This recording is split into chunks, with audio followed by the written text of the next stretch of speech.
This is Pet Life Radio. Let's talk pets.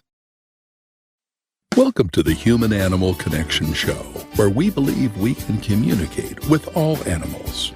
Join us as we explore the 33 principles and healing methods of the human-animal connection. As animal lovers, we know that you share our commitment to making the world a kinder place for all creatures. Together, let's embrace the transformative healing power of the human-animal connection. Hello, everyone. Welcome to the Human-Animal Connection. I know you're going to really be delighted by this show. This is going to be some really interesting information. I know a lot of these things you will have thought about before, but there's some new ways that we're going to be talking about some things about making your life more harmonious and more peaceful with dogs. And I am going to be talking with Jesse Sternberg, and he is the author of Enlightened Dog Training, which is a book I've been devouring. I got lots of highlights all through the book. It's really a delightful book that I totally recommend. And as fans of the Human-Animal Connection, you're going to recognize some of the concepts are very similar, and in some important ways, some differences. So we're going to explore that, because as continuous learners, we always want to find out is there something new that we can use. So Jesse, thank you so much for being with us. Oh, thank you for that introduction, and my pleasure. This is going to be fun. Definitely going to be fun. Now, I know you've been in this business with working with dogs for a couple of decades, 3 decades. You started out in doggie daycare, and I think you learned a lot by all the dogs that wanted to come and be with you. And you learned what it's like to have not only a little pack, but a very big pack. Yeah. And to be responsible for them in a different way than just being with them adds a whole other level of insight, communication, dog training, psychology. Entertainment. Well, we're really interested in peaceful approaches to working with dogs. I know that's something that you've really perfected and developed, and had to work with in an environment when you have a whole bunch of dogs in your space that you're responsible for. And we're also very interested in the ways that pack energy affects dogs. So what are some of your thoughts about the pros and cons of dogs together in a space? Well, the pros are the vibe is amazing. Yeah. And when they feel safe and when they feel protected, then the peacefulness begins. And that is so great. There needs to be a protector and a provider for them to have that switch that they flip on. And in order, I know. Yeah. So this sounds great, but who do you think they expect and want to have that role? Well, that would be me. Right. It's got to be you. And so the caution here is everything I tell you, once you hear it, you're going to go, okay, now I got to go do that, because that's but we want to keep the peace, and this is the duality of it. We want to keep the peace, and there's 2 really easy ways to do that with dogs with a pack mentality that I discovered. One is to provide a territory protection. So every dog, I've never met a dog that didn't get excited or silly at the front door. Right. This is the same concept with the windows. It's the same concept with when somebody's coming home or going away. I kind of bucket all of this into territory. Okay. The territory ought to be respected. It ought to be for the safety of our pack. It needs to be sheriffed and governed, which means whatever is outside, it's not exciting. It's not scary. Contrary to canine belief. What usually happens, because that's like a computer program that's going on in your dog's head, protect the territory, alert my master. Right. Well, what's happening is they've been making alerts for like the last 7 years, and we have been communicating with words instead of with actions. So not speaking their language. They're communicating in their doggy language world, and we're making the mistake of communicating the human world. Yeah. And so we're confusing them with the wrong Yeah. flavor of praise, of positive reinforcing. So Okay. they start to think that we like them barking, and we like them jumping up and, scratching on us a little bit if they're excited. And so they actually think we like when they do that because we're too afraid of a confrontation with them. Yeah, we don't want to fight. Right. But when that's the double-edged sword of everything. And right. that's why I have this idea of this character that they want us to be is the peaceful version of being the alpha. Okay, so this is so wonderful because you've really reclaimed the word alpha, which has been kind of misused for a while by. Yeah. Thank you. I'm trying. That's my modus operandi. Yeah. Yeah, you were reclaiming the word alpha. There's been some tremendous misunderstanding and some really bad practices under the guise of the understanding of alpha, which is really not correct. If we look at wolves, for example, the alphaness, that's the most harmonious character in the pack, right? That is the eldest, the wisest, the smartest, the softest in a way, in the sense that this one is not going to waste energy on having a snarl over nothing. Energy is very valuable in the wild. Way bigger fish to fry because he's got his eye on the territory and he's got his mind on the next meal and he's got his mind on the safety of every creature. And that level of consciousness is very similar to your domestic dog's consciousness. Yes.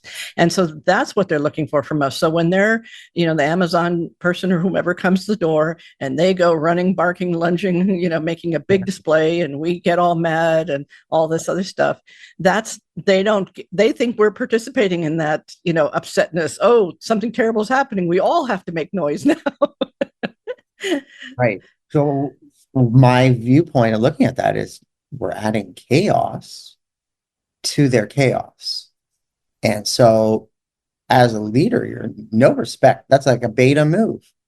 Yeah. The alpha move would be to offer some protection, offer some guidance, which usually just looks like, hey, the door's the hot zone, move away from it. Mm-hmm. Mm-hmm. And I know that you got strong feelings, but sit it out, breathe it out. Okay. So we need to be in a peaceful state if we are going to expect them to be in a peaceful state. Totally. They are going to reflect us. So that's what they're looking to us for is some guidance. Yeah. Bingo. Yeah. Speaking of guidance, little dog giving some guidance out there. Yeah. So somebody just arrived. The maintenance guy just got here. Yeah. So I think that's so fascinating that you are taking back the understanding of what true alpha nature is. It's not about being the biggest bully on the play yard.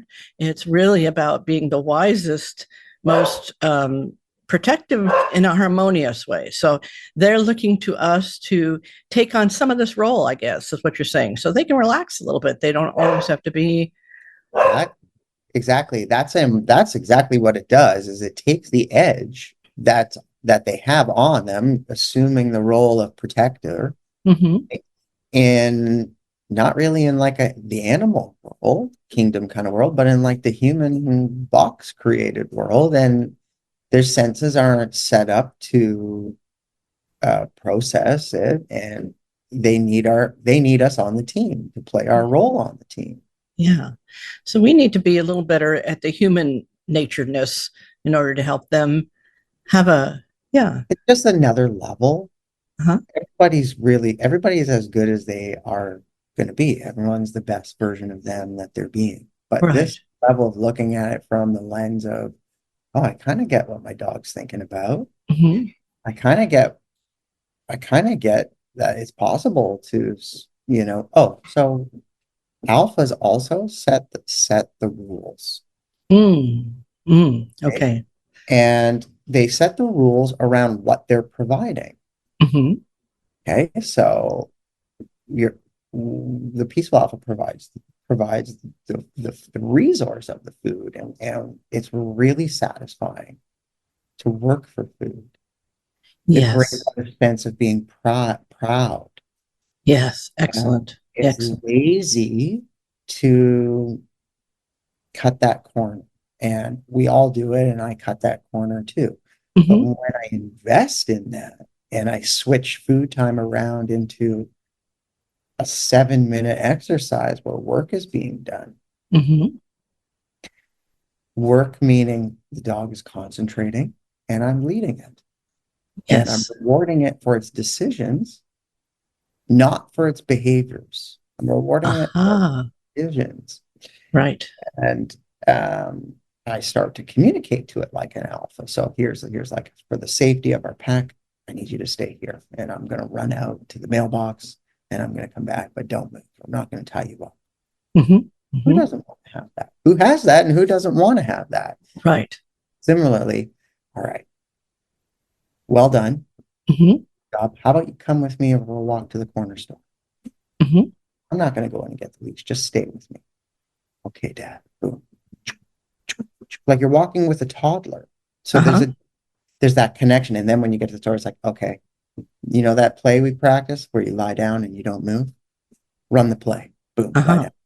Okay. And so it's totally possible to enrich all of your moments of the day where you're connecting to your dog and just like really realizing that that's what they're craving from you. Most of these dogs, a border collie, a lab, a golden retriever, their job is to stay down and wait for you to tell them to go do something, and they're waiting at the most exciting times. So doing a little bit of this with your food, and putting the food bowl on the ground and doing what I would call an alpha claim, which is where you just stand over top of it. And this is where the one time where you would stare at them. Mm-hmm. Mm-hmm. Because you were having a challenge. Hey, this is mine. This is ours, but it's not time to take it yet. Okay. What ends up happening is there's like a total honor code, and the dog. Mm-hmm. It's like, okay. And it stands up and it moves backwards, and then it sits down and lies down, and it's being respectful. Right. It's working. He's waiting. He's processing that desire. A lot of dogs can't handle any of their desires, any of their fears. They act them out by jumping, scratching, barking, not listening, being bad. So my approach here is, I know I'm going to have so much power of influence in the relationship with you that I'm still connected to you when you have strong feelings. Okay. And that's when I'm going to lead you. Yes. Okay. Well, that's really wonderful. You have a sentence that I underlined in your book, and I'm going to tell you what it is, and we're going to take a little break, and you're going to explain it because I love it. You said, no dog thinks he's misbehaving. And I think that's a wonderful statement. We're going to take a short little break. When we come back, I want you to tell us all about that. We'll be right back in just a moment. Take a bite out of your competition. Advertise your business with an ad in Pet Life Radio podcasts and radio shows. There is no other pet-related media that is as large and reaches more pet parents and pet lovers than Pet Life Radio. With over 7 million monthly listeners, Pet Life Radio podcasts are available on all major podcast platforms. And our live radio stream goes out to over 250 million subscribers on iHeartRadio, Odyssey, TuneIn, and other streaming apps. For more information on how you can advertise on the #1 pet podcast and radio network, visit PetLifeRadio.com/advertise today. Hey friends, if you like what you're hearing and want to learn more, check out Dr. Joseph's book, The Human-Animal Connection, Deepening Relationships with Animals and Ourselves. Or visit the website, thehumananimalconnection.org, to book an online consultation. Thank you for loving animals. Now back to the show. Let's Talk Pets on PetLifeRadio.com.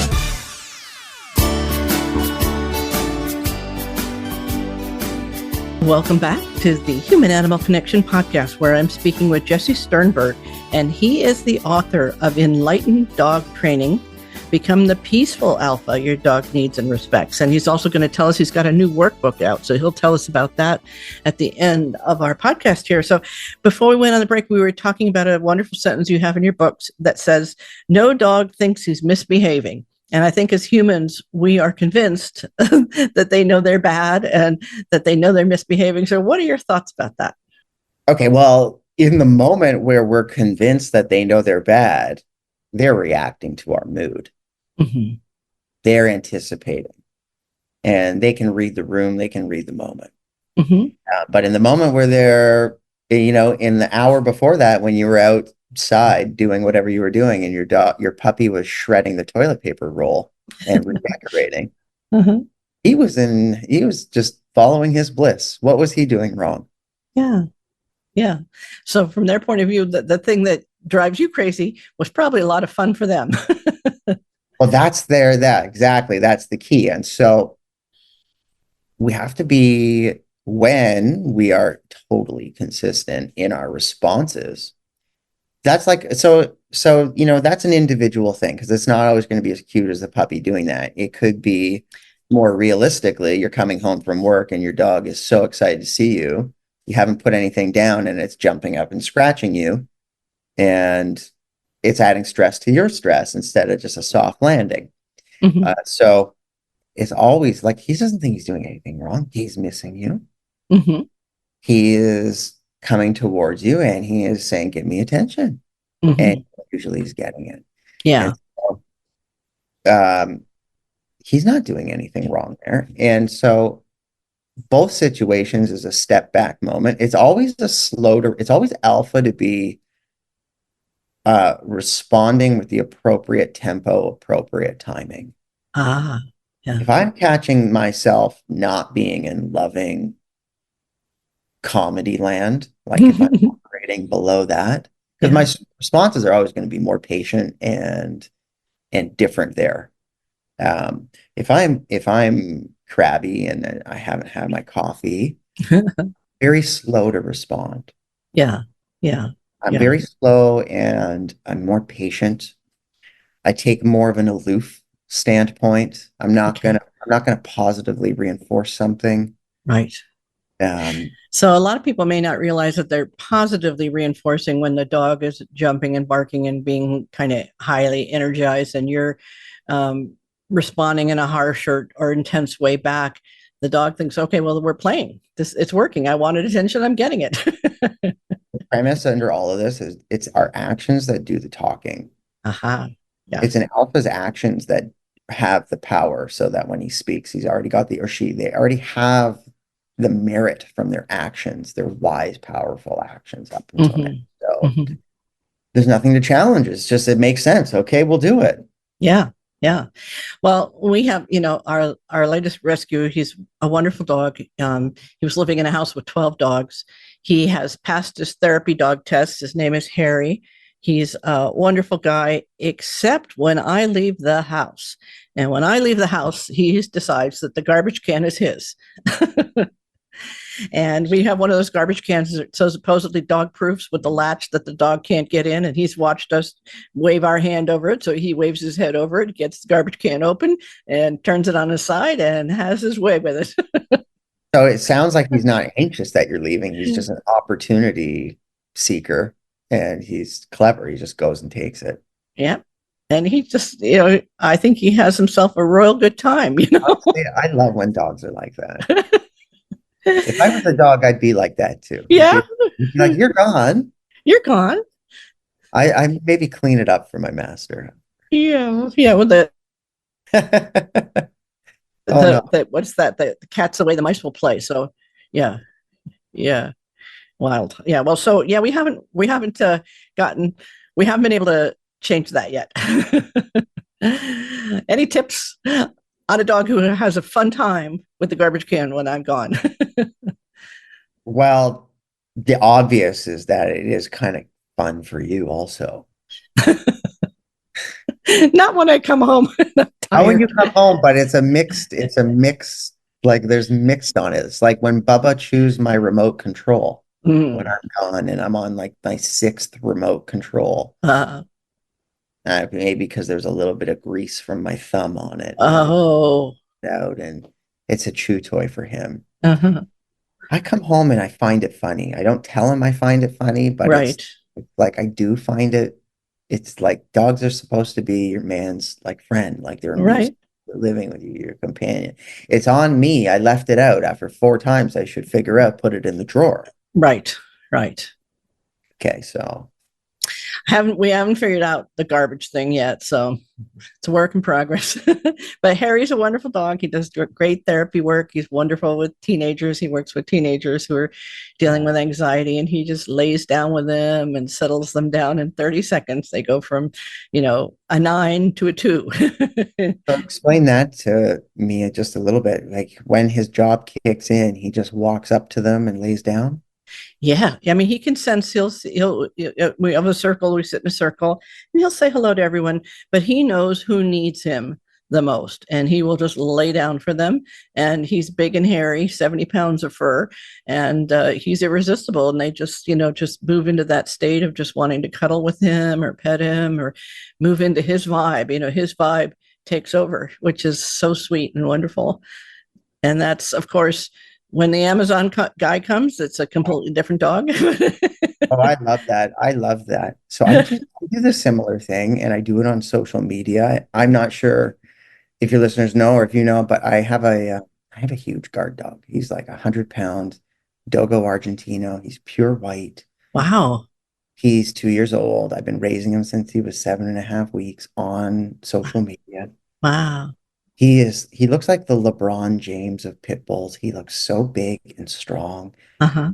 People used to be terrified of him.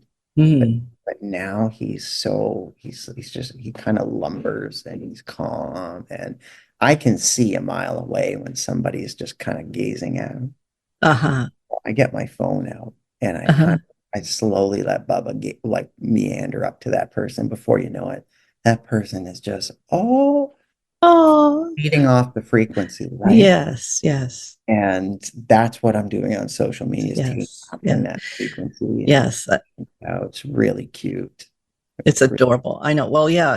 And that's one of the things that we help the kids understand is that all these feelings that they have, all these emotions, these are just energy states. And we teach them how to recognize it in the dogs and rate it, give them a number. What is Harry right now? Is he a 4? Is he a 6? And, within one lesson, they are like within 1 point of accuracy. Almost all kids will, within 1 or 2 points, they'll agree on the numbers.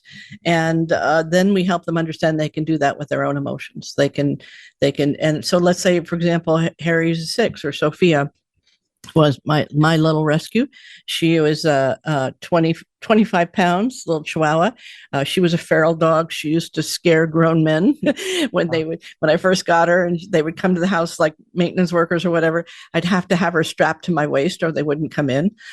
So and now she's a therapy dog. She's wonderful. And so we'll ask them, well, what is Sophia right now? And they'll say, well, she's a 5. Okay, what are you? And they say, well, I'm a 5. Oh, isn't that interesting? Okay, so let's see what happens. We'll do one of our little meditation techniques, one of our calming techniques that we do in less than 30 seconds. And then we'll say, what's Sophia now? And she, well, she's a 3. Oh, interesting. What are you? I'm a 3. And so they begin to see the connection between our emotional state and the dog's emotional state. And also just the realization that they're not at the mercy of that emotional state, that they have a choice. They can choose to go to a more peaceful state. And that gives them more emotional flexibility in their lives. So I love that. Okay, let me just flavor something here. When dogs make the right decision, or make a good decision, usually what that means is they decided to restrain their bad behavior and go into a calming position on their own, which would be to sit down. I recommend offering gratitude as the emotion for the positive reinforcer, not excitement, not blah, blah, blah. It's thank you. Thank you.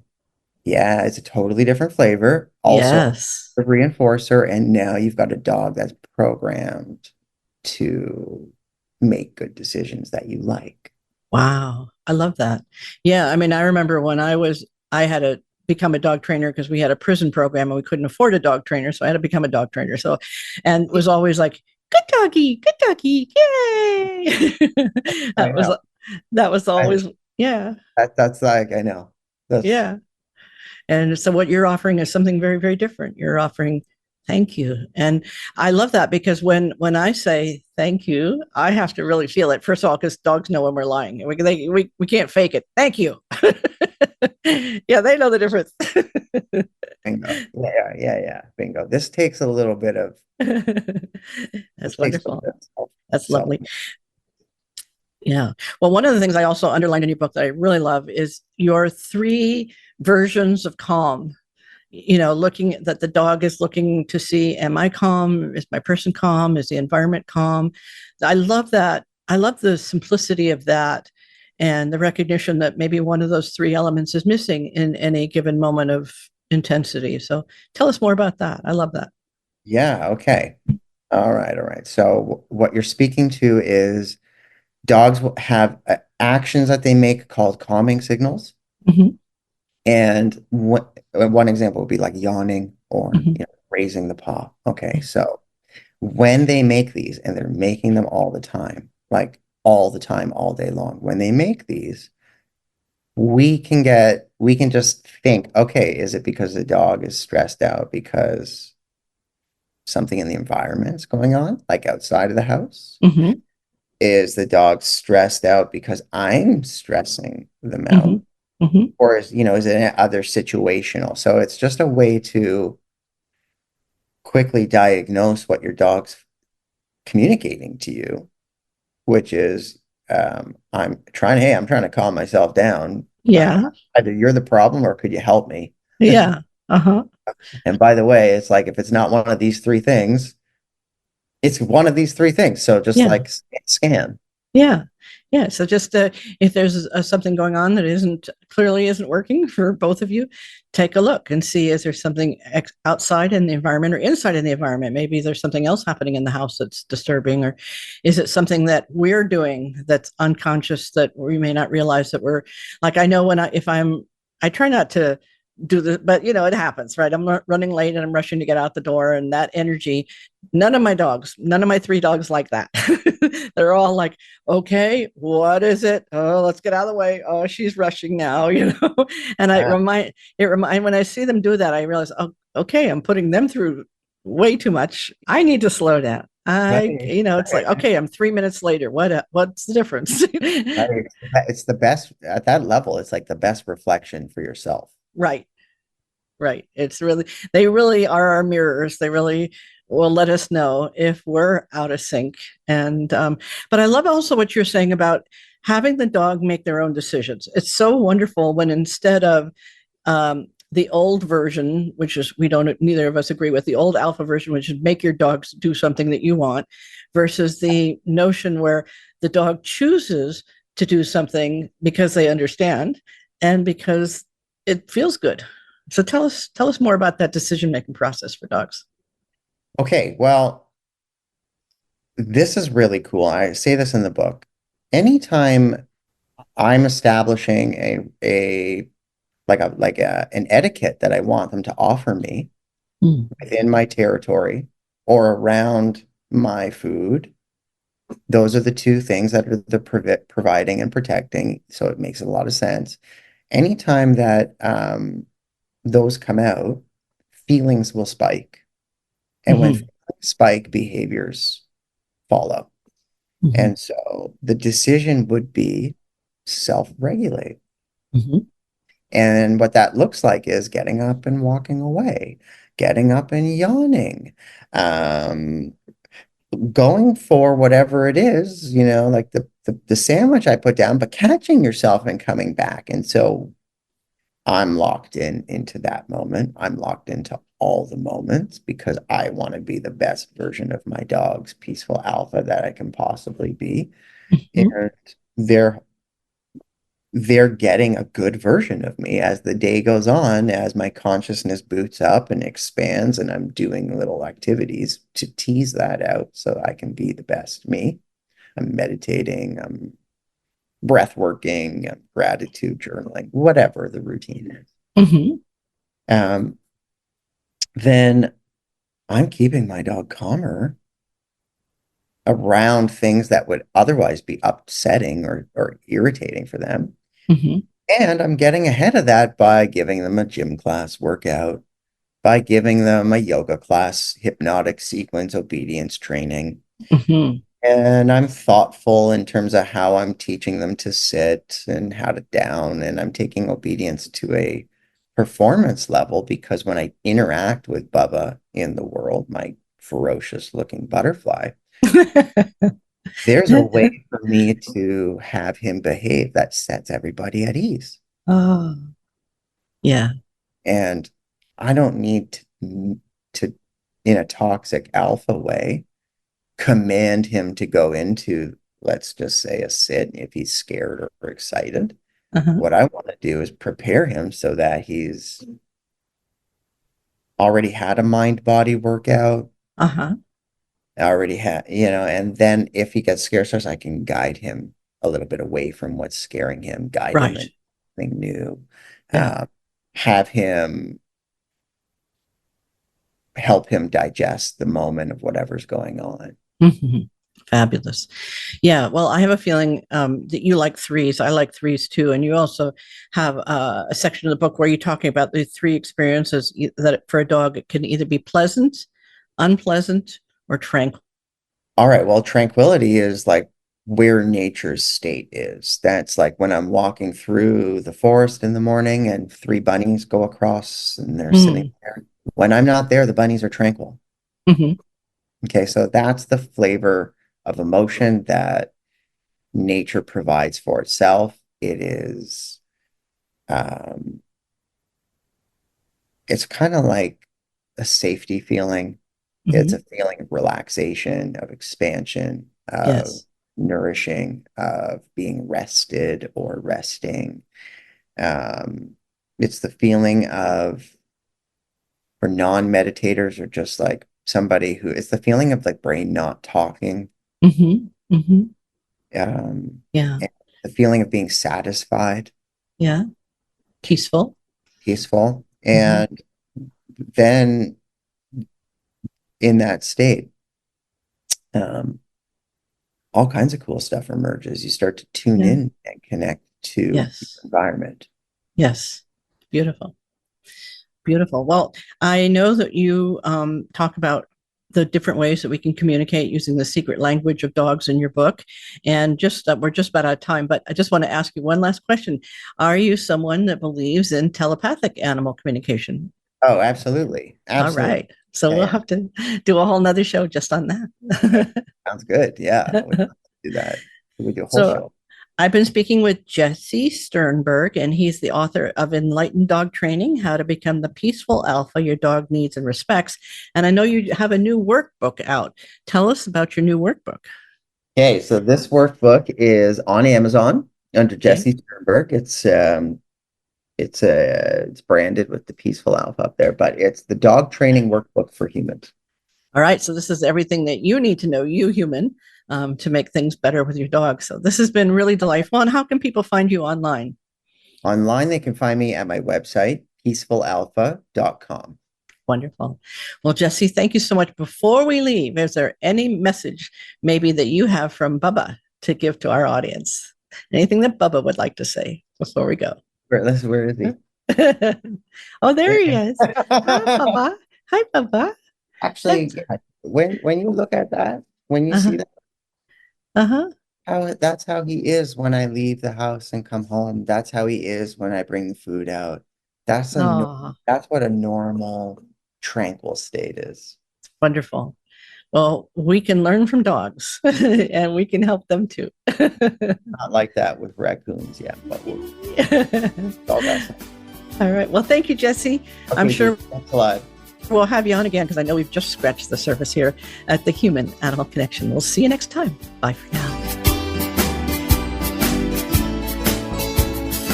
Thank you for tuning in to the Human Animal Connection show.